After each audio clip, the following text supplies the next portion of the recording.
Iya makanya tapi Iya. kalau misalkan kita lagi safar gitu berpergian itu tidak dianjurkan kan sebenarnya kan untuk puasa sunnah. Apalagi kayak misalkan lu ngundang gue nih Mal ke rumah Iya, gue. Ya iya. lu ngundang gue ke rumah lo kan. Iya. Jo datang nih ke rumah gue, ayo lu nyiapin makanan nih, gue lagi puasa Syawal nih. Heeh. Pas gue datang lu nawarin gue makanan. Ya kalau yang gue pelajari nih dari guru gue ya. Heeh. Maka hal yang lebih utama ketika itu gue membatalkan puasa gue demi menghargai perasaan lo. Karena menjaga perasaan seorang muslim itu wajib, sedangkan ibadah puasa gue itu sunnah. Sunnah sama wajib menang mana? Wajib. Nah, Iya, sampai iya. ke perkara seperti itu.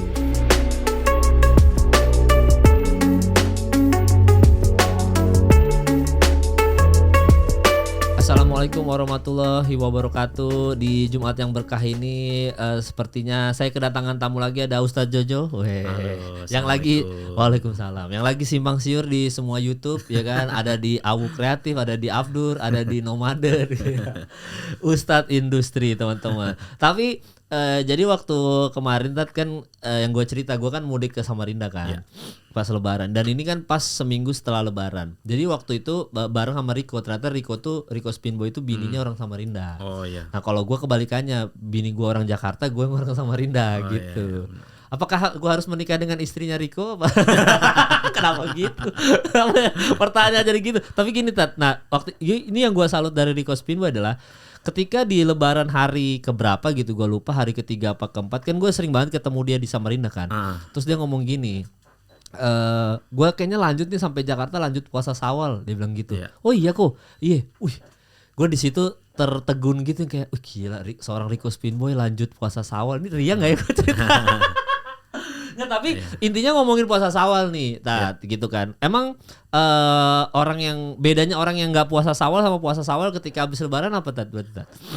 Intinya jadi kayak misalkan contoh aja deh. Amal yang lebih tinggi derajatnya dari puasa itu adalah sholat. Nah, kenapa tuh orang harus sholat sunnah? Kemarin ada juga yang nanya, kenapa sih harus sholat sunnah? Kan sholat kan ada wajib-wajib aja. Karena nanti ketidaksempurnaan sholat perkara ibadah fardu kita itu nanti akan ditambal oleh perkara yang sunnah. Jadi nanti setelah dicek nanti akan ditambal dengan sunnah. Begitu juga bulan suci Ramadan ini puasa kita mungkin ada yang kurang gitu, maksudnya secara pahala atau kurang sempurna. Maka cara menambalnya itu dengan puasa 6 hari di bulan Syawal gitu. Oh gitu. Jadi kadang-kadang kayak misalkan contoh, misalkan kita ngomongin soal sholat gitu ya Tat ya. Misalkan kita ngomongin soal sholat aja, sholat misalkan qobliyah sama ba'diyah itu kan menyempurnakan sholat. Kalau misalkan sholat wajib kita ada yang kurang-kurang. Iya. Karena kan gue pernah denger cerita Ustadz siapa ya gue lupa. Tapi intinya adalah ketika nanti di akhirat sana gitu ditanya sama Allah, ini sholatnya bener nggak nih orang gitu. Ada yang bolong-bolong diperiksa. Sholatnya nggak sempurna lah sholat wajibnya gitu. Tapi dia sholat duha nggak, sholat tahajud nggak ya? Akhirnya ditanya ibadah sunnahnya, itu nambel tuh berarti. Iya nambel. Nah begitu juga dengan perkara puasa Ramadan itu, puasa wajib itu yang fardu itu nanti nambelnya dengan puasa Syawal itu. Nah kebiasaan Nabi SAW dan para sahabat itu melaksanakan di hari kedua. Langsung. Iya, menurut sebagian ulama tuh dari 2 Syawal, 2, 3, 4, 5, 6, 7 langsung 7 Syawal. Nah namun ada beberapa ulama yang berpendapat juga membolehkan, intinya nggak secara sambung pun boleh. Misalkan mau di Senin Kamis aja hajarnya gitu. Senin Kamis, tapi selama di bulan Syawal terus 6 hari. Nah boleh seperti itu. Ada yang juga memperbolehkan ulama, pokoknya intinya 6 hari mau diacak, mau di tanggal berapa saja, yang penting intinya 6 hari di bulan Syawal begitu. Tapi kalau yang paling afdolnya dari 2 Syawal langsung 2, 3, 4, 5, 6, 7 langsung. Soalnya Nabi begitu. Iya begitu. Langsung hari kedua ya. Iya begitu. Ya boro-boro hari kedua aja masih soto banyak di Samarinda. Kalau langsung hari kedua. Iya makanya tapi kalau misalkan kita lagi safar gitu berpergian, itu tidak dianjurkan kan sebenarnya kan untuk puasa sunnah. Apalagi kayak misalkan lu ngundang gue nih Mal ke rumah gue. Ya lu ngundang gue ke rumah lo kan.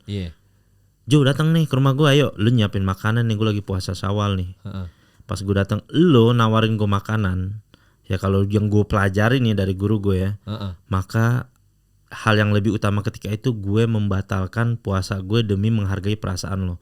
Karena menjaga perasaan seorang muslim itu wajib, sedangkan ibadah puasa gue itu sunnah. Sunnah sama wajib menang mana? Wajib. Nah, Iya, sampai iya. ke perkara seperti itu. Jadi lu ngundang gue makan nih. Kalau misal orang ini biasanya ya mohon maaf, orang yang dia belajar agama, belajar tentang fikih, pasti dia tahu tentang ini. Kalau misal ketika dia sedang puasa sunnah, dia datang ke satu tempat ditawarin makanan sama orang, biasanya dia akan membatalkan puasanya itu untuk menghormati orang tersebut. Oh. Kayak begitu. Biasanya kalau orang-orang alim begitu biasanya. Iya, ada apa etikanya seperti itu Iya. ya. Kan gak enak nih orang tersinggung ditawarin makanan, Iya. enggak lagi puasa sama. Tapi kalau misalkan mau bilang, "Oh, maaf lagi puasa," silakan juga. Tapi kalau yang saya dapat dari guru-guru saya rata-rata ulama-ulama yang memang sudah paham gitu sampai ke tingkat yang luar biasa gitu ibadahnya, dia sampai hal kayak gitu aja mikirin ke perasaan orang gitu. Iya, Tapi ini sunnah ya, bukan perkara wajib nih. Iya. Bulan puasa ngundang makan rumah orang lagi. Gak enak nih. Lagi puasa Ramadan tapi Iya, ditawarin enak makan nih enggak kita sopan. Tawarin, wah jangan ya, jangan awas. Itu kagak boleh, perkara wajib. Iya, mah. fardu nggak Wajib boleh. aja. Cuma waktu pas kemarin gua ini apa namanya gua mudik itu, kan gua kan hitungannya udah menjadi warga sini karena kan KTP gua udah KTP Jakarta, bukan KTP sana. Jadi kan gua hitungannya ke Samarinda walaupun itu kampung halaman gua, hitungannya tetap musafir kan. Karena udah nggak tinggal di sana, kagak ada rumah di sana walaupun ada rumah orang tua, tapi masih berarti kan udah bukan rumah gua gitu. Nah, gue pas ke sono, gue tuh ngitung supaya gue bisa selama di sana sholat kosor, jamak kosor. Jamak kosor ya. Gue hitung, kan biasa kan kalau kita mau jamak kosor kan berarti hitungannya. Nah ini gue juga ternyata baru salah ya, gue salah. 4 hari Yeah. tuh masih boleh jamak kosor. Misalkan let's say gue berangkat hari Senin gitu ya, hari Senin. Gue berangkat hari Senin kan berarti waktu datangnya gue kagak dihitung kan? Iya. Itu ya udah musafir Kalau aja gitu. jumhur ulama dalam mazhab Syafi'i begitu, mengatakan begitu. Senin ini waktu masuk waktu keluar kagak dihitung. Berarti kan misalkan gue hitung tuh, gue beli tiket pesawat hari Senin misalkan, supaya gue bisa jamak kosor selama gue lagi mudik, walaupun itu kampung halaman gue. Berarti Selasa, Rabu, Kamis, Jumat 4 nih. Ya udah gue belilah tiketnya hari Sabtu. Pulangnya. Tapi ternyata kalau itu tetap nggak boleh, harus 3 ya, hitungannya 3 karena kan kalau pergantian harinya Islam tuh habis maghrib. Iya. Nah itu gimana tuh hitungannya harusnya? Nah tetap jadi intinya ada rata-rata dari yang saya pelajari dalam mazhab Imam Syafi'i. Iya. Gitu ulama-ulamanya bilang yang hari pertama kita datang tuh nggak dihitung, jadi 4 hari. Oke. Nah, tapi ada lagi sebenarnya klasifikasi lainnya mal. Jamak kosor ini tujuan safarnya, pergiannya nggak boleh maksiat. Iya. Kalau kalian pergi ke Bali mau ngelihat bule-bule pakai bikini dan kagak masuk tuh itu kan itu. Iya. Nggak boleh tuh, ada satu klasifikasi lagi itu. Ya atau mau mabok party nggak ada itu, nggak bisa itu. Nggak boleh. Iya terus. Kecuali kalau beda cerita, kalau dia dari awalnya emang udah nggak niat macem-macem, tiba-tiba pas di sana ya dia tahu-tahu ya jadi hilaf gitu misalkan. Nah ya udah, batas musafirnya itu udah kalau dalam mazhab Syafi'i langsung putus, nggak bisa lagi jadi mukimin dia di situ. Oke. Tapi kalau yang tadi maksudnya berarti gue salah dong ya, soalnya kan gue langsung ngomong ke bini gue karena gue abis itu nyari ceramah ustadz gitu. Ada ceramahnya Buya Yahya, ada satu ustadz ini gue lah yang gue sering perhatian di YouTube gitu. Dia bilang 3 hari. Jadi gue ngomong ke bini gue, ya kamu 2 hari udah jamak kosor terus, berarti sekarang udah gak bisa. Gue bilang gitu. Itu gimana sih berarti hitungannya? Kan Senin gue dateng. Malah justru Bu Yaya bilangnya 4 hari juga. Oke, berarti jadi Senin dateng. Iya, kalau di sini rata-rata yang benar-benar ngamalin mazhab Syafi'i itu ya salah satunya itu Buya Yahya itu. Nah, beliau juga gue pernah dengar juga emang 4 hari juga sama kayak yang dulu kitabnya gue pelajarin. Oh, berarti Sabtu ya, 4 gua hari. pulang tuh Jadi masih bisa. hari di mana lo datang, misalkan lo Sabtu datang jam 4 sore. Nah, itu nggak kehitung jam 4 sorenya itu. Nanti baru dihitung 4 harinya setelah lo lewat maghrib tuh start awal lo tuh. Gitu. Berarti Seninnya kagak usah dulu. Malam minggunya berarti tuh udah kehitung gitu. Oh, misalkan tadi datang Senin tuh, Tate, Senin. Ya, Senin nyampe siang tuh, berarti gue nyampe siang di Nah, berarti Senin abis maghribnya tuh baru kehitung tuh. Jadi lu ngitungnya dari Senin maghrib itu Selasa maghrib 1 hari, Rabu maghrib 2 hari, Kamis maghrib 3 hari, Jumat maghrib 4 hari. Nah itu Iya. kan 4 harinya sampai situ batasnya. Ya berarti kalau gua pulang Sabtu sebenarnya udah lebih. Karena kan kalau Iya, gua baliknya udah lebih. Jumat baru. Ah. Oh. Nah tapi kalau lu misalkan datang dari awal, lu udah datang niat lebih dari 4 hari, lu nggak bisa dikatakan musafir. Lu musafir hanya dalam di hari dimana lu perjalanan doang. Selama lu perjalanan. Oke. Kalau lu udah nyampe, lu jatuhnya ya orang mukimin udah. Ya karena gue beli Orang tiket situ. Sabtu tadi kan. Betul. Kalau gue beli tiket Jumat ya Iya. itu baru masih musafir. Betul. Kalau misalkan kan ada juga yang bilang kita nggak tahu pulangnya musafir terus sampai 19 hari 20 hari berapa sih? Ya itu kalau misalkan pendapat lain, tapi maksudnya Iya. kalau kita ngikutin pendapat yang jumhur di sini, maksudnya ulama di sini kan rata-rata ustaz-ustaznya merujuk kepada mazhab Imam Syafi'i kan. Iya. Nah yaitu yang masyhurnya itu pendapatnya itu yaitu 4 hari itu maksimal. Kalau yang misalkan Kalau yang lain-lain kayak gue pernah belajar tentang mazhab Hanafi Imam Abu Hanifah. Dia itu kilometer untuk jarak musafirnya itu cuma 20 km apa 25 km gitu. Oke. Karena gue kagetnya gue pernah ada jalan sama seorang ustadz, orang alim gitu, orang mazhab Hanafi. Menurut gue perjalanannya itu kayak misalkan ini di Kemang, paling dari Kemang ke Ragunan lah gitu.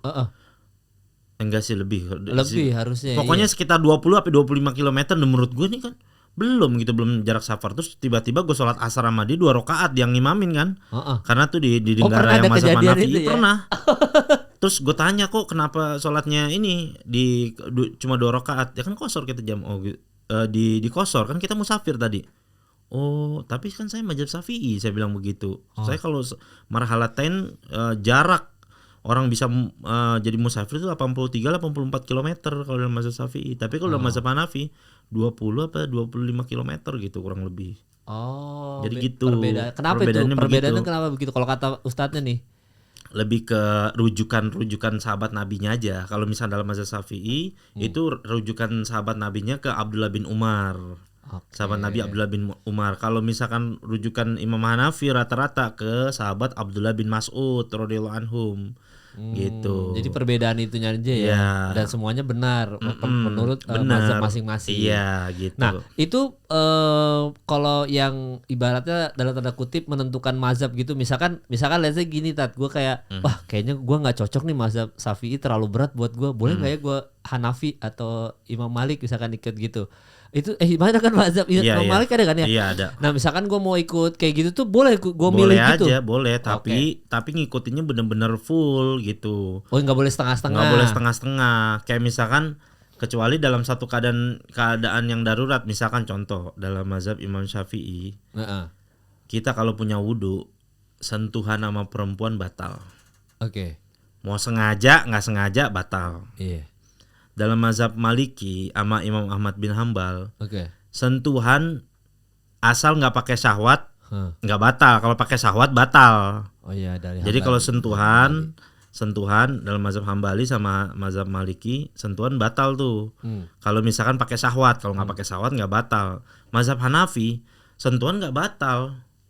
Mau pakai syahwat nggak pakai syahwat. Yang bikin batal apaan? Kalau kemaluan laki-laki udah masuk ke kemaluan perempuan, nah itu baru batal wudunya. Jadi perbedaan empat mazhab itu begitu. Nah nanti kalau kita pakai mazhab Syafi'i di sini, kalau kita nanti ke umroh atau kita nanti haji gitu, di sana kita taklid wudunya kepada wudu Imam Malik. Jadi kita pakai wudunya caranya Imam Malik. Jadi nanti ketika kita bersentuhan lagi tawaf nih, ya kan ada perempuan kan? Nanti kalau kesentuhan jadi kita nggak batal wudunya gitu. Kalau kita masih ngotot tetap pakai mazhab Imam Syafi'i kayak begitu, batal wudunya ya tawafnya nggak sah. Oke. Tapi sholatnya di situ gitu. Harus bergantung tuh ya, kita sebagai muslim tuh harus bergantung dari salah satu mazhab ini ya. Harus iya, ikut harus. aja. Karena itu imam yang benar-benar sudah terakreditasi bahwa mereka adalah imam Ahlus Sunnah wal Jamaah gitu. Ahlus Sunnah wal Jamaah, dan mereka tuh memang imam mazhab yang udah kelasan mujtahid lah, memang udah kompeten gitu. Tapi gue pernah baca artikel ya, ini ngomongin soal Muhammadiyah. Muhammadiyah kagak ikut mazhab apa-apa. Gue baca loh di Google sih, tapi mohon maaf nih kalau Google. Tapi itu bener ya? Bener. Nah itu gimana itu kalau kayak gitu? Jadi mereka punya majelis sendiri untuk menentukan itu, kayak misalkan ada rujukan-rujukan sendiri, ya silakan saja sebenarnya. Nggak ada itu masalah. Kan pilihan, nggak ada masalah pilihannya. Cuma kan kalau misalnya mau lebih gampang, kalau dalam patokan agama intinya gini, semakin kita tarik mundur ke belakang, maka semakin bagus agamanya tersebut gitu loh. Semakin ngikutin itu kan ya, imam mazhab itu yang 4 itu kan zaman awal-awal dulu setelah tabi'in kan generasinya. Oke. Gitu. Jadi semakin mundur lagi ke Iya. belakang semakin ini ya. Ngikutin mereka gitu. Iya. Nah, kalau soal balik lagi soal tadi yang traveling tadi itu Tat. Nah, kan kalau itu di Indonesia kan gampang, kita banyak masjid tuh. Nah, gue pernah lagi kerjaan ke luar negeri nih. Dan itu kayaknya hitungannya lebih tuh dari 4 hari 3 hari tuh. Kan nyari masjid di sana susah. Itu gimana itu? Ininya sholatnya tuh. Apakah gue gelar sejadah aja di taman gitu Iya, atau di mana-mana aja biasa. Oh, gitu aja harusnya ya. Soalnya nggak bisa jamak tuh gue kan. Nggak bisa kalau lebih dari 4 hari intinya. Terus udah gitu kalau orang mazhab Hanafi tuh atau mazhab Hambali juga, mereka di mana-mana naik mobil, kendaraan mana, pinggir jalan aja. Apalagi sekarang ada aplikasi tahu kiblat di mana kan. Oke. Gampang. Tinggal bawa air ini aja. Iya, biasanya bawa air mineral gitu yang sekira bisa wudhu. 1,5 liter tuh udah bisa wudhu sebenarnya. Iya, soalnya kan yang wajib satu kali doang kan. Iya, benar. Satu kali semua, 3 kali kan 3 sunnah. kali itu sunnah, benar. Iya, 2 kali juga sebenarnya hitungannya boleh-boleh aja tapi kalau 2 kali ya. Boleh aja, cuma Nabi biasanya mencontohkan ganjil. Nabi biasanya mendahulukan bagian kanan daripada kiri, terus selalu dengan angka ganjil 1, 3 gitu. Ada ininya tuh, ada riwayatnya kenapa Rasul tuh Nabi Muhammad ganjil-ganjil ini? Karena Allah menyukai ganjil. Oh, yang lagi nih. Iya. Gak, ini dia. Kenapa itu maksudnya? Ya witir itu kan, witir tuh ganjil tuh kan. Allah tuh menyukai sesuatu hal yang ganjil gitu, bilang ganjil kan seperti Allah tuh kan Esa 1 kan. Oke. Itu kan ganjil artinya. Nah, atas dasar itu Nabi pernah bersabda sallallahu alaihi wasallam bahwa Allah menyukai yang ganjil. Maka 1, 3 kalau witir tuh kan makanya angka-angkanya ganjil 1, 3, 5, 7. Kalau mau tambah lagi 9 sampai 11 gitu. Salat witir, salat sunnah witir boleh. Oke. Jadi karena gue baru tahu berarti kalau misalkan ada orang yang mobilnya platnya genap berarti kan tidak sesuai sunnah. Oh, itu mah beda ya tuh. Seperti Asmaul Husna 99. Iya, tapi kan kalau udah hitungannya kayak misalkan sholat duha, tahajud kan 2 rakaat tuh, 2. Harusnya kayak sholat duha ya lebih baik coba 4 atau enggak kalau sholat tahajud beberapa riwayat 8 gitu. Tapi itu genap tuh. Kan tutupnya pakai witir kalau sholat tahajud biasanya. Sunnahnya 8 tutup 3. Gitu. Atau ada ulama yang mengatakan tutupnya pakai 11. Dalam mazhab Syafi'i itu ada beberapa yang meriwayatkan bahwa Nabi SAW tuh sholat witirnya sampai 11 rakaat. Gitu. Jadi tapi walaupun misalkan sholat tahajudnya cuma 4 kagak ditutup witir jadi 7 nggak apa-apa kan sebenarnya kan? Apa aja, cuma sempurnanya ditutup witir. Sunnahnya begitu. Kalau dalam mazhab Hanafi sholat witir tuh wajib hukumnya. Oh, udah wajib masuk itu ya? Ya. Sebagian ulamanya udah berpendapat sholat witir itu wajib. Kalau kita kan sunnah kan umumnya. Maka kalau dalam mazhab Hanafi orang sholat witir itu wajib bagi mereka. Ninggalin tuh dosa. Oh gitu. Iya. Nah terus kan gue berarti kan kemarin pas keluar negeri kan salah semua tuh, gue jamak semua tuh, jamak kosor aja sholat di luar negeri kan. Gimana nih gue ngulang lagi dong sholat gue, dikodok-kodokin lagi enggak? Iya, harus dikodok. Maksud banyak banget dong. Serius harus dikodok. Oh iya. Lo inget aja sekiranya berapa itu ya, seingatnya gua aja kan. Lo misalkan biasa sholat duha atau sholat tahajud, ya udah lo kerjakan aja di waktu sholat duha atau sholat tahajud. Kodok, bahkan kalau sholat itu boleh dikerjakan di waktu-waktu yang dimakruhkan seperti ba'da asar atau ba'da subuh. Kan ba'da asar ba'da subuh kan nggak ada sholat ba'diyah kan. Iya. Tapi yang seingat gue ya berarti kalau kan gue udah berapa tahun-tahun ke belakang kan nggak ingat berapa lama gue berangkat tuh nggak ingat. Berarti seingat gue aja. Seingat lo aja, sekiranya lo segini nih angkanya ya udah kerjain gitu. Nah misalkan ada orang yang kagak ingat nih, misalkan gue udah nggak ingat sama sekali, udah berapa kali tuh sholat yang gitu. Salah-salahnya nih yang kemarin misalkan lagi musafir ya, itu gimana berarti hukumnya? Ya intinya dia berniat untuk membayar hutang kodok sholatnya itu. Makanya itu kok dalam mazhab Syafi'i itu soal kodok sholat tuh memang keras memang. Karena supaya orang tuh nggak, kalau misalnya seandainya gini aja, orang ninggalin sholat terus segala lama, udah cukup sholat taubat aja udah, nggak usah dikodok misalkan begitu. Sholat taubat sekali. Nah besok ya udah gitu aja, ninggalin sholat lagi, sholat taubat lagi. Lagi. Iya. Gitu loh. Padahal dosa ninggalkan sholat tuh, gue sering nyampaikan juga, ada orang minum segala macem. Gimana nih gue tetap sholat? Kayak gue bilang harus sholat, tetap wajib. Lu mau lagi ceritanya gimana? Lu diinpus, jangan kalau lagi mabuk, lu diinpus lagi sholat gitu. Kecuali kalau lu bener-bener dalam keadaan yang udah mabuk gitu, Taylor, itu nggak adab namanya gitu kan. Dalam keadaan apapun, bukan gue membenarkan mabuknya, bukan. Ya itu mabuk itu ya dosa besar, memang. Tapi dosa meninggalkan sholat lebih besar lagi daripada dosa Mabuk. minum khamr. Bahkan di kitab Irsyatul Ibad tuh diceritakan. Jadi ada di zaman Nabi Musa. Ada perempuan datang ngaku dosa. Ya Nabi Allah Musa, saya mau mengaku perbuatan dosa saya gitu. Saya mau bertobat, tolong bimbing saya gitu. Kata Nabi Musa, emang kamu bikin dosa apa emang? Terus kata perempuan ini, saya berzina katanya. Terus laki-lakinya nggak tanggung jawab, nggak tahu kemana. Anak ini lahir saya bunuh katanya. Mukanya Nabi Musa langsung merah. Langsung katanya, sana kalau pergi sana. Jangan mendekat karena dikhawatirkan ada hujan api dari langit. Kata Nabi Musa begitu. Ada hujan api nanti dari langit yang mengutuk dosa yang besar ini. Ditinggalin sama Nabi Musa. Lalu malaikat Jibril nyamperin Nabi Musa. Wahai Nabi Allah Musa, Allah subhanahu kirim salam kepada kamu. Kenapa kamu meninggalkan perempuan itu? Saya nggak kuat saya ngeliat dia. Malaikat Jibril kata gitu. Perempuan tuh udah nangis aja, kecewa dia kan, lari gitu. Kata malaikat Jibril, kenapa kamu tinggalkan orang perempuan tuh mau bertobat? Saya nggak tega ngelihat orang tuh buat dosanya tuh luar biasa katanya ini orang. Saya takut ada bola api, ada azab api dari langit diturunkan gara-gara dosa orang ini. Terus kata malaikat Jibril, kamu tahu nggak? Kata Allah, ada dosa yang lebih besar daripada yang dilakukan perempuan itu. Pas lagi jalan, malaikat Nabi Musa langsung nengok begini langsung. Ada dosa yang lebih besar daripada dilakukan itu. Habis berzina, anaknya lahir, anaknya dibunuh, ada. Apa kata malaikat Jibril? Dosa meninggalkan sholat.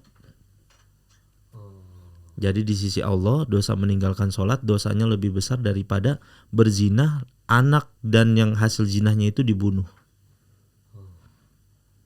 Iya, jadi stratanya tuh lebih tinggi meninggalkan sholat. Oh iya, dia after syirik dia. Syirik kan number one tuh. Iya, itu after syirik doi, bahkan doi di atas durhaka sama orang tua. Yang durhaka sama orang tua number 3. Oh jadi number 3 durhaka. Number 3. Number 2 tinggalin sholat. Iya itu kan ulama kan membuat daftar list-list dosa besar nih. Rata-rata ada 10 dosa besar. Yang pertama syirik, sholat. Meninggalkan sholat, tarkus sholat, terus durhaka sama orang tua, riba, minum khamr, berzina kayak gitu. Nomor 4-nya riba tuh, nomor 4-nya berarti ya. Lupa kalau nggak salah pokoknya sih. Di bawahnya aja. Tapi itu top 3-nya itu dia tuh. Top 3-nya. Syirik, meninggalkan sholat, durhaka. Berarti kalau ada orang durhaka tapi tetap sholat, ya sholat tetap harus ya. Ya tetap harus juga. Mau durhaka nggak durhaka tetap kewajiban gitu. Iya kagak bisa ya. Tapi kalau orang Nabi SAW menjanjikan kalau orang beneran menjaga sholatnya nggak mungkin dia durhaka sama orang tua. Itu sifat yang nggak mungkin. Wah itu iya berarti kalau ada yang kejadian begitu ada yang salah sama sholatnya, ada yang salah sama sholatnya karena sholatnya harusnya memperbaiki kehidupannya dia, akhlaknya dia. Ya salah tuh biasanya apa, niatnya kah, apa cara bacanya salah? Ya bisa jadi mulai dari bab toharohnya, bersucinya dia, dari mandi wajibnya terus dari istinjanya, terus dari berwudunya itu harus diperbaiki lagi. Itu udah pelan-pelan memperbaiki sebenarnya nanti menuju kita pasti sebagai manusia akan menjadi pribadi yang lebih baik kalau sholatnya itu semua udah diperbaiki gitu tadi. Pasti itu. Dan nggak akan durhaka itu harusnya. Iya, harusnya nggak akan durhaka kalau sholatnya bener. Tapi kalau misalkan ya di luar itu lah misalkan tadi misalnya let's say balik lagi ke Nabi Musa kan dia ini dosanya si perempuan ini udah luar biasa kan. Tapi kan harusnya tetap dimaafkan karena kan Allah aja maaf gitu ya. Tapi kalau misalkan let's say kita berantem sama orang gitu tadi, entah misalkan kita poinnya tadi yang nomor 3 orang tua gitu. Kita berantem sama orang tua, orang tuanya misalkan keras banget, kita udah berusaha minta maaf kagak dimaafin. Nggak, hitungannya yang penting kita udah berusaha kagak apa-apa tuh. Nggak apa-apa, yang penting kita udah berusaha minta maaf. Tapi nggak dimaafin sama orang tua yang tadi durhaka ini misalkan hitungannya ya. Benar, karena menurut riwayat ada dikisahkan ada 2 orang yang saling bermusuhan. Itu nanti akan disidang di depan Allah Subhanahu Wa Taala. Terus yang satu orang ini nuntut haknya dia ngezolimin saya, dia selama di dunia ini dia pokoknya saya mau menuntut hak saya sama dia. Terus kata orang ini, saya kan udah minta maaf gitu kan. Saya udah minta maaf, ya, tetap aja saya nggak mau maafin, saya tetap minta hak kamu. Terus Allah Subhanahu Wa Taala ngelihatkan satu display ke dia tuh, satu surga tuh indah banget. Terus kata orang yang nuntut hak ini, ya Allah itu surga indah sekali itu. Untuk siapa katanya? Ini untuk orang yang suka memaafkan. Akhirnya orang itu maafin orang itu. Ya Allah saya maafin dia katanya, karena engkau saya ingin dapatkan surga itu katanya. Akhirnya gitu. Jadi Allah memaafkan. Iya, kalau misalkan kita udah ada niat segala macam, insya Allah Allah akan belain kita nanti di hari kiamat, insya Allah. Kalau kita berniat untuk minta maaf, iya, dengan tulus ya, dengan tulus. Tapi kalau misalkan kayak contoh, kalau minta maaf, kalau masalah babnya misalkan hak yang kayak uang gitu atau utang, ya itu harus dikembalikan tetap gitu, nggak hanya cuma minta maaf doang begitu, nggak bisa dikembalikan maksudnya. Karena Nabi SAW bersabda kan, barang siapa yang mempunyai hutang walaupun hutangnya sebanyak gunung, setinggi gunung, kalau dia niat membayar pasti Allah akan mudahkan. Asal niat bayar. Iya, jangan lebih Nabi SAW begitu bersabda. Jangan bro pinjam dulu nanti gua ganti bulan depan, hilang. Iya. Pokoknya mau utang 5 miliar mau 10 miliar, orang utang selama dia niat membayar pasti Allah akan berikan kemudahan dia. Iya, tapi kalau misalkan kita misalkan kasusnya ada orang pinjam duit ke kita, terus kayak Mal boleh pinjam uang nggak nanti bulan depan, terus kita udah negatif thinking, maksudnya kita juga nggak mau, akhirnya kita nggak mau karena kita tahu ini mah basa-basi dong, ujung-ujungnya nggak diganti duitnya. Yang salah siapa itu? Gue juga berarti ya, karena gue nggak berusaha membantu nih orang, padahal gue punya uangnya gitu. Ya kalau kita punya kelebihan, intinya kita harus tahu juga kan, kalau kita punya kalau levelan kita lah, kita pas-pasan atau kita ada belum lebih banget, ya kita utamakan diri sama keluarga dulu aja. Kalau misalnya kita ada kelebihan, kita niat bantu aja, sedekah gitu. Let's say dia mau bohong sama kita, dia mau ternyata uangnya bilang makan lapar, ternyata buat main judi slot, online, iya itu urusan dia sama Allah. Tapi kalau ketika kita tolong dong gue belum makan ya segala macem, atau kan kita bisa langsung pesenin aja GoFood-nya, ya udah gue pesen GoFood ya kalau ya gitu, kayak gitu aja caranya. Belum bayar listrik kita beliin token. Iya sini listrik lo sini tokennya gitu, belikan. Terhitung pahala di sisi Allah. Ya karena kan yang penting kita dulu diri sendiri sama keluarga dulu aja. Iya harus, itu kan karena wajib. Kalau nolong orang kan bukan wajib hukumnya, sunnah aja kan gitu loh. Oh nolong orang tuh sunnah aja ya? Sunnah aja. Kalau misalkan kita punya kelebihan, baru kan yang kewajiban kita tuh kan keluarga kita, anak istri itu kewajiban. Itu dulu ya. Yang penting kalau udah berkecukupan baru bisa minjemin orang. Perkara kagak diganti udah urusan dia sama Allah aja tuh ya. Iya benar. Yang penting kita udah. Tapi kita harus nagih nggak atau nggak usah? Sunnahnya diingatkan 3 kali. Ganti uang. Oh 3 itu kali. Untuk menolong dia supaya istilahnya dia juga nggak jadi orang yang muflis lah, bangkrut gitu di hari kiamat kata Nabi. Ya kita harus ngingetin dia 3 kali mal. Sunnahnya gitu, diingetin lagi, abis itu ya udah. Kalau nggak diganti aja juga setelah 3 kali kita ingetin, ya udah kita udah dimin aja udah. Ya, pahala udah dapat gitu. Iya, selama dia masih berhutang itu setiap harinya akan terhitung pahala tuh. Buat siapa? Buat kita? Buat kita yang minjemin uang. Wah berarti pinjemin guys, uang itu guys semua. Kalau kagak diganti udah 3 kali ngingetin, 3 harinya dalam 1 hari ya. Pagi siang malam kan udah 3 kali. Iya biarin aja. Habis itu biarin aja. Oh gitu, jadi udah terhitung pahala setiap walaupun dia tidak mengganti uangnya. Iya ya? Misalkan dia udah utang sama gue 20 tahun lalu, setiap hari tuh dikali 20 tahun dapat pahala tuh terus-terusan. Buat orang yang memberikan hutang karena Allah gitu. Iya, asal kita memang tulus ya. Iya tulus, benar. Walaupun tadi dipakai buat judi online, udah urusan nanti aja. Urusan dia aja sama Allah itu mah. Yang penting kan kita tahu apa ketika dia permintaan dia kepada kita tuh apaan, ya kan? Oke. Ya itulah ketika kita niat ngebantu gitu, kita juga nggak usah negative thinking daripada ngerusak hati kita sama pikiran kita. Iya, ya udah percaya aja kita mampu. Misalkan cuma gue butuh dong duit 50.000, udah transfer aja 50.000, ngapain pusing-pusing gitu. Iya. Oh gitu caranya ya. Walaupun nanti dipakainya buat, ini kok tiba-tiba liburan ke Bali. Meskipun agak janggal juga kadang-kadang transfer nomor dana dong 30.000, janggal tuh, ya gak?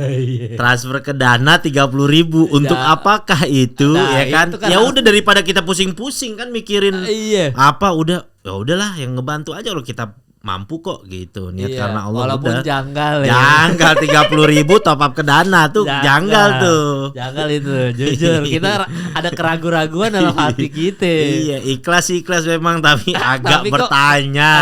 ada pertanyaan kok dana. Yang lain kan banyak. Nggak, tapi kalau soal tadi istri lagi tuh, yang orang tua kita udah usaha minta maaf. Tapi ada beberapa kasus yang misalkan bercerai, misalkan gitu tadi. Suami istri ini bercerai. Mungkin entah suaminya atau istrinya dendam lah masih sama istrinya karena mungkin perceraiannya tidak baik-baik aja, mungkin selingkuh atau enggak KDRT atau apalah. Sehingga dendam tuh tetap ada gitu, Tat. Beberapa orang tuh yang teman-teman gua, bahkan ada yang waktu gua mudik kemarin, ada tuh yang masih berantem sama mantan suaminya tuh sampai sekarang nggak akur-akur. Harusnya kan kagak boleh ya, tetap harus nggak boleh silaturahmi walaupun kejadiannya sebelumnya Iya. mungkin KDRT atau mau sempat misalnya let's say mau ditusuk dia mungkin pas Iya. pecahan piring apa segala macam. Gimana itu? Iya. Tetap harus memaafkan ya. Iya, tetap harus memaafkan intinya. Apalah kata Nabi Muhammad SAW, beliau bersabda kepada Anas bin Malik radhiyallahu anhu, "Wahai Anas bin Malik, wahai anakku, kalau seandainya engkau bisa hidup di pagi atau sore hari dengan tidak memendam kebencian di dalam hati kamu, maka lakukanlah, karena itu adalah sunnahku," kata Nabi. Nabi itu nggak pernah memendam kebencian kepada orang lain. Bahkan kata Nabi, kalau kita marah sama orang maksimal 3 hari, nggak boleh lebih dari 3 hari. Itu karena nanti bikin penyakit hati. Itu kalau penyakit hati udah ada di hati, jadi hidup tuh jadi sumpek mal. Jadi kayak apa ya, kayak ya nggak tenang aja gitu, sumpek. Bahkan kan ada Nabinya pernah bikin majelis. Oke. Kan terus ada Nabi bilang, "Ntar sebentar lagi seorang ahli surga akan datang," katanya. Ke majelis ini. Ada nih satu orang datang terakhir. Namanya sahabat Nabi, kerjaannya dia tuh paling seneng mencari kebaikan orang lain. Oke. Beda sama netizen sekarang gitu kan. Nyarinya Nyari kejelekannya orang, tajasus tuh kan. Dalam Al-Quran dilarang tuh tajasus tuh, nyari kejelekan orang. Tapi sama netizen sekarang dihobi-hobiin tuh. Nah kalau sahabat Nabi dia bertanya mal. Nah sahabat Abdullah bin Amr bin Al-As radhiyallahu anhu ini, dia bertanya, "Ini orang apaan?" Terus diikutin orang ini. Terus dia bilang, "Wahai hamba Allah fulan, saya lagi ada masalah nih sama orang keluarga saya," gitu. Dia masih muda nih. Abdullah bin Amr bin Al-As, "Saya ada masalah nih, saya nih mau keluarga saya, mau orang tua saya. Boleh nggak saya nginep di rumah kamu?" katanya gitu. "Oh boleh silakan dengan senang hati." Nah di antara tradisi Arab dan yang diamalkan dari zaman dulu Arab dan dijadikan tradisi Islam itu adalah kewajiban menjamu tamu selama 3 hari. Jadi wajibnya kalau kita punya tamu tuh wajib dijamu selama 3 hari. Sisanya itu hukumnya sunnah aja. Tapi wajibnya 3 hari. Wajib 3 hari. Walaupun siapapun itu Iya, datang ya. siapapun itu. Nah, ketika koruptor datang. Maaf nih Tat. Kalau koruptor datang tetap kita jamu tuh 3 hari tuh. Harusnya begitu. Pendosa ya itu. Iya, harusnya begitu. Ya siap-siap. Lanjut Tat. Terus dia datang, dia pelajari nih orang amalannya apa. Terus pas dia bangun malam gitu diperhatiin kayak ibadahnya biasa-biasa sampai 3 hari. Akhirnya dia ngaku. Diteliti orang ini kan, karena kan Nabi bilang dia ahli sorga. Amalan dia apa nih kok dibilang sama Nabi ahli sorga? Kalau Nabi udah ngomong kan pasti bener. Iya. Akhirnya dia ngaku, sebenarnya saya itu nggak ada masalah sama keluarga saya, cuma saya pernah dengar ketika kemarin 3 hari lalu Nabi bilang kamu tuh adalah seorang ahli surga.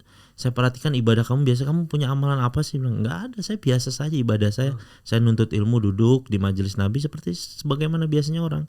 Tapi saya punya satu kebiasaan, kata dia, yang dimana saya sebelum tidur saya selalu berbicara kepada diri saya, "Ya Allah, saya telah maafkan semua orang yang berbuat salah sama saya." Maka kata Abdullah bin Umar, "Oh inilah amalan yang membuat kamu jadi seorang ahli surga." Jadi artinya sebelum tidur dia udah melepaskan semua kebencian dalam hatinya. Saya udah maafin semua orang yang berbuat salah sama saya. Setiap hari dia lakukan seperti itu. Oh, setiap hari ya. Setiap malam, setiap dia mau tidur dia pasti bilang begitu. Oh berarti kita kalau jadi ahli surga setiap mau tidur, "Ya Allah ada dosa Ustadz Jojo sama gue, minta maaf aja, gue maafin lu Ustadz Jojo walaupun kagak ada dosa." Iya, jadi semuanya kayak gitu pokoknya udah. Oh itu kuncinya tuh tadi. Kuncinya tuh amalannya. Wah Gila, ilmu baru teman-teman ini di Jumat Berkah ini. Nah ini kan gue tuh rencananya dibuat netizen juga. Sebenarnya gue kalau bisa seminggu sekali tiap Jumat tuh, atau enggak 2 minggu sekali lah gitu. Begini-gini aja, makanya nih sebenarnya nanti di episode ini kirim aja pertanyaan di bawah. Tapi ini bukan pertanyaan bercanda deh. Karena biasa kalau di Grindbox kan bercanda tuh. Ini pertanyaan serius aja. Maksudnya di kolom komentar yang kalian lagi nonton sekarang, kirim aja beberapa pertanyaan-pertanyaan. Nanti insya Allah kita jawab tuh Tat. Nanti minggu depan begitu lagi, ada pertanyaan ini kita jawab begitu. Karena ilmu-ilmu ya selama lu bisa jawab aja sih. Iya, kalau nggak benar, bisa benar. lu kasih tahu gua belum dapat ilmunya nih. Iya, gitu. iya. Iya, jadi memang kayak tadi ilmu-ilmu yang didapat di sini ya semoga bisa jadi pahala aja buat kita. Iya, betul. Berarti sebelum kita udahan ada closing statement nggak Tat, soal tadi kita ngobrolin soal amalan-amalan, soal sholat Ini. apa segala macam. Iya. Masya Allah, gue baru silaturahmi tadi sama guru gue. Oh, oke. Sama guru gue seorang Habib, Iya. yang mana dia punya sanad ilmu Masya Allah lah gitu kan. Terus dia tadi kasih gue nasihat, Suf katanya, kita hidup di dunia ini jangan banyak mau katanya. Sebagian besar manusia tuh hidupnya sulit tuh gara-gara banyak mau katanya. Semakin lo banyak mau, intinya yang gue dapat, semakin lo banyak kemauan dalam hidup dunia ini, maka akan banyak kesulitan yang akan lo hadapi dalam kehidupan dunia ini. Maka dalam hidup lo jangan banyak mau, jangan punya banyak kemauan gitu. Jadi ditahan mau beli rumah ntar dulu gitu. Mau jadi presiden ntar dulu. Jadi jangan banyak mau, nikmatin aja hidup yang kadang-kadang ada sekarang. ada orang pengen jadi presiden gitu kan. Gara-gara keinginan dia itu gagal. Wah, mati-matian lagi, pikir cara lagi. Sebenarnya itu kan mempersulit hidupannya kan. Iya. Itu karena kemauannya dia itu. Ini sebelum udahan nih, ada alkisah nih, sebuah alkisah nih ya kan. Di sebuah negara di Eropa sana gitu kan. Ada satu orang yang selalu berusaha untuk menjadi presiden di negara itu. Berusaha udah gagal berkali-kali beliau ini di Zimbabwe apa di Nigeria gue lupa. Jadi beliau ini gagal. Suatu hari beliau berhasil menjadi seorang presiden. Abis itu ketika beliau menjadi seorang presiden berhasil, beliau ini berapa hari penugasnya udah di demo apa segala macam, dan keputusannya omongannya pun kebanyakan orang menurut orang-orang kontroversi. Ternyata bener Tat. Kadang-kadang tuh kita udah dikasih lihat udah gagal gitu, gagal kan begitu jadi tuh bener kan, harusnya nggak gagal aja terus gitu. Rada mirip ceritanya sama siapa ya? Ada ceritanya tuh apa cerita di apa cerita Marvel apa ya kalau nggak salah tuh ya. Mirip siapa ceritanya, siapa ini kayak kayak pernah denger gitu ya. Siapa ya? Aduh, coba kalau buat yang komen di bawah kita pikirin nih siapa itu ya. Iya.